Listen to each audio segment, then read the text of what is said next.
जवाब देने वाली है। आप ये देखिए, जब यूपीए 2 की सरकार थी, लोग जब देश की नाराज हुए तो एक चेहरा निकल के आया, चाहे वो खुद नरेंद्र मोदी का चेहरा होता, वो राष्ट्रीय फलक के कोई बहुत बड़े नेता नहीं थे, लेकिन वो एक नेता के तौर पे उभरा। लोगों का आक्रोश था। इस देश में जनतंत्र है और लोग खुद ढूंढ के लाएंगे नेता। ये कोई राजशाही नहीं है कि अगला राजकुमार कौन होगा, ये कोई संघर्ष होने की बात नहीं है।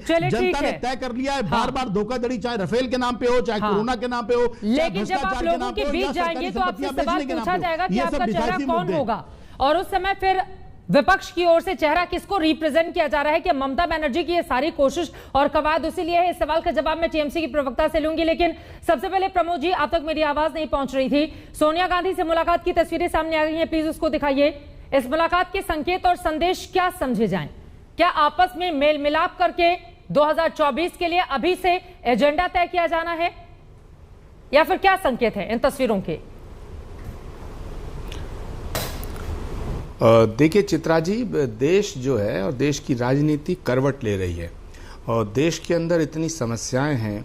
बेरोजगारी की समस्या है, बीमारी की समस्या है, देश के अंदर जासूसी की समस्या है, देश के अंदर महंगाई की समस्या है, देश के अंदर नेशनल इंटीग्रेशन पे जो हमला हो रहा उसकी समस्या है। समस्या ही समस्या है। लेकिन सवाल इस बात का है कि भारत की राजनीति के अंदर पंडित नेहरू जब थे तो ऐसा लगता था कि नेहरू जी नहीं होंगे तो देश कैसे चलेगा।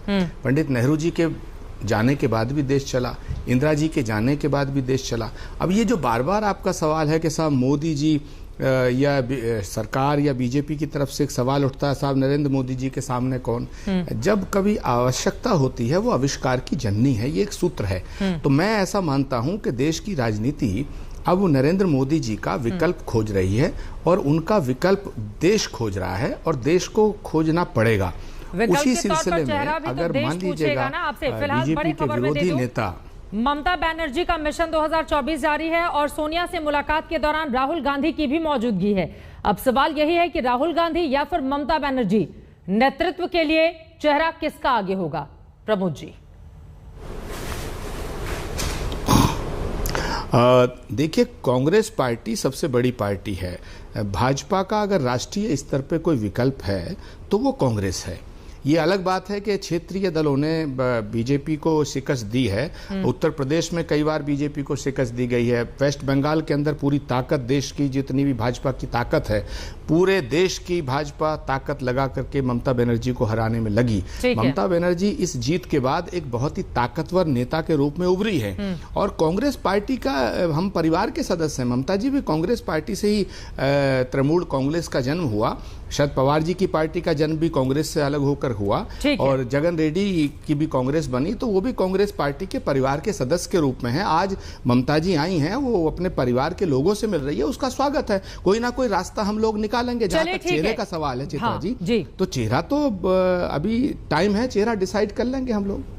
ममता बनर्जी कहती हैं कि 3 साल बहुत ज्यादा वक्त नहीं होता, अगर अभी तैयारी नहीं करेंगे तो फिर स्थितियां हमारे अनुकूल नहीं होंगी। आप कह रहे हैं कि तैयारी कर लेंगे, लेकिन ये जो तस्वीरें ममता बनर्जी और सोनिया गांधी की आई हैं, आपको बता दें कि पत्रकार ममता बनर्जी से कुछ देर पहले जब सवाल पूछ रहे थे 2:30 से पौने 4 बजे के बीच जो टी पार्टी उनके घर पर आयोजित की गई थी, उसमें यह भी सवाल आया कि जो थर्ड फ्रंट की सरकार बनी है उसको गिराने का काम सबसे ज्यादा कांग्रेस पार्टी की ओर से किया गया है।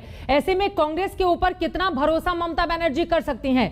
इस सवाल का जवाब उनकी ओर से दिया गया कि देखिए, पहले की परिस्थितियां अलग थी, मौजूदा परिस्थितियां अलग हैं और इस वजह से सोनिया गांधी के ऊपर मेरा भरोसा है। हालांकि राहुल गांधी का नाम लेने से ममता बनर्जी बचती रही, लेकिन इस मुलाकात में राहुल गांधी की भी मौजूदगी है। फिलहाल ये तस्वीरें सोनिया गांधी और ममता बनर्जी के इस वक्त आप